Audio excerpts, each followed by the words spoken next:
আরে চিঙ্কি আমার বাচ্চা, দেখ আমি তোদের জন্য কি নিয়ে এসেছি। আর মাম্মা তুমি ওখানেই দাঁড়াও, আমি এখনই যাচ্ছি। আরে মাম্মা তুমি আমাদের জন্য কি নিয়ে এসেছো? আরে চিঙ্কি আমার বাচ্চা, দেখ আমি তোদের জন্য গম নিয়ে এসেছি। চল তাড়াতাড়ি করে গমগুলো রান্না করে ফেলি। আরে মাম্মি তাড়াতাড়ি চলো, তাড়াতাড়ি করে চুলোটা জ্বালিয়ে নেই, এই তো হয়ে গেছে। আরে মাম্মি তাড়াতাড়ি করো, আমার তো অনেক খিদে পেয়েছে।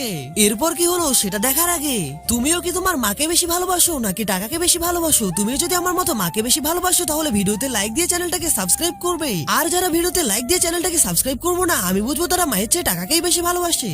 আরে মাম্মি গমগুলো তো একদম পুড়ে গেছে, এগুলো আমরা কিভাবে খাবো? আরে চিঙ্কি আমার বাচ্চা, তোকে একদমই টেনশন করতে হবে না। দেখ এগুলো খাওয়ার আগে প্রথমে এগুলোকে হাত দিয়ে এভাবে ডলে নিতে হবে, এই তো হয়ে গেছে। এই নে চিঙ্কি, এখন তোরা এগুলো খেতে পারিস। আর বন্ধুরা তোমরাও খেতে চাইলে এখনই লাইক সাবস্ক্রাইব করবে।